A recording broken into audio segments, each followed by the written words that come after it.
Hello, good evening, friends. Welcome once again to the weekly market analysis.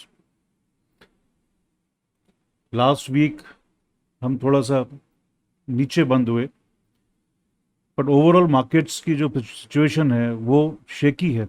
Week on week selling FIIs की continue हो रही है. उसके against में काफ़ी कुछ उसको कंपनसेट कर रहे हैं हमारे डोमेस्टिक इंस्टीट्यूशंस और रिटेल इन्वेस्टर्स. पर वो एक कंसोलिडेशन जोन के अंदर में मार्केट घूमता हुआ दिख रहा है. यूक्रेन रशिया इशू है और कोविड का कुछ पॉकेट्स में रिसर्जेंस और ग्लोबल इन्फ्लेशन, ये तीनों चीज़ें मार्केट्स को ग्लोबली परेशान किए हुए हैं. डॉलर इंडेक्स स्पाइक किया, 103 तक चला गया, जो दिखा रहा है कि डॉलर स्ट्रांग होगा जिससे हमारे इंपोर्ट्स महंगे हो जाएंगे, यानी अगेन वो इन्फ्लेशन को बढ़ाएगा. यूएस और इंडियन रुपीस ये 76.5 के आसपास आ गया है और बॉन्ड डील्स तीन तक पहुंचने वाली हैं, जो दिखा रहा है कि इन्फ्लेशन का इम्पैक्ट और रेट ऑफ इंटरेस्ट ये इकोनॉमी के अंदर बढ़ेंगे, ये करीब करीब निश्चित है. तो जो फॉर्मली रेट ऑफ इंटरेस्ट अभी नहीं बढ़ाए हैं वो मार्केट ने ऑलरेडी उसको डिस्प्ले कर दिया है थ्रू बॉन्ड डील्स. कमोडिटीज़ अभी बहुत ज़्यादा नीचे नहीं आई हैं. क्रूड पर्टिकुलरली 105 के ऊपर ही चल रहा है और मेटल्स एक थोड़ा सा रिड्यूस हुए हैं, कॉन्ट्रैक्शन हुआ है इन एक्सपेक्टेशन दैट शायद ग्लोबल ग्रोथ इम्पैक्ट होगी जिसकी वजह से डिमांड कम होगी, तो उसकी वजह से कुछ डाउनवर्ड प्रेशर आया है मेटल्स के ऊपर. डोमेस्टिक डाटा हमारा मिक्स्ड है. कॉरपोरेट रिजल्ट्स हमारे जो आ रहे हैं क्वार्टरली वो रीजनेबली ठीक ठाक आ रहे हैं. रिलायंस का रिजल्ट एक्सपेक्टेड है 6 तारीख को, ये एक वॉच करने लायक होगा फिगर. उसके अलावा काफ़ी बड़ी और कंपनीज़ के रिजल्ट्स आ रहे हैं, तो ये सभी रिजल्ट्स पर क्लोजली वॉच करेंगे और आगे की गाइडेंस पर्टिकुलरली वो इम्पॉर्टेंट होगी इन कंपनीज़ के द्वारा. तो आगे इन्फ्लेशन की ट्रेजेक्ट्री क्या होगी, सबसे क्रिटिकल पॉइंट ये है. ऑलरेडी इन्फ्लेशन एक हाई लेवल पर है. अब आगे अगर ये कंटिन्यू करता है हाई लेवल पे या और बढ़ता है तो फिर इकोनॉमी के लिए बहुत ही नुकसानदायक होगा और कंपनीज़ के भी अर्निंग्स इम्पैक्ट होंगे उससे और वैल्यूएशंस गिरेंगे कंपनीज़ के. तो अगर कोई कंपनी आपको पहले जो 5,000 रुपये का तक का प्राइस गया और आज वो 2,500 पे मिल रही है, तो ये नहीं समझना चाहिए कि वो सस्ती हो गई है, अब खरीदने का सही समय आ गया है.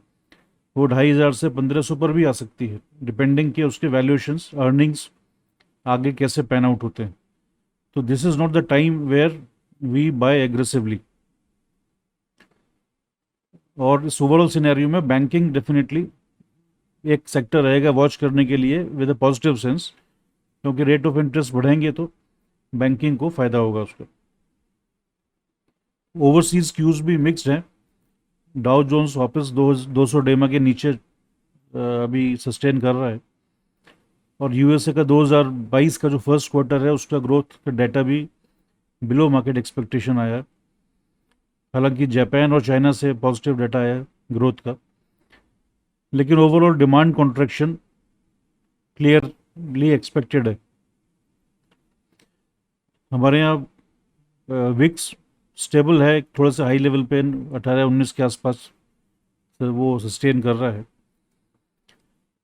तो ओवरऑल सिनेरियो में मार्केट व्यू जैसे हमने कहा कि ये वीक ग्लोबल जो क्यूज़ हैं ये इंडियन मार्केट के ऊपर भी उसका रब ऑफ आएगा, आ रहा है.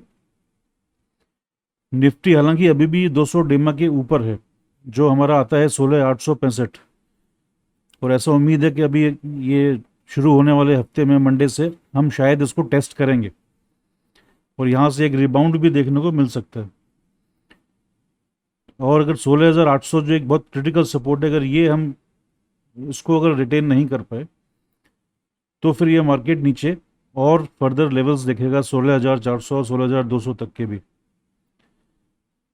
तो ये 16,800 का लेवल बहुत क्लोजली वॉच करने के है।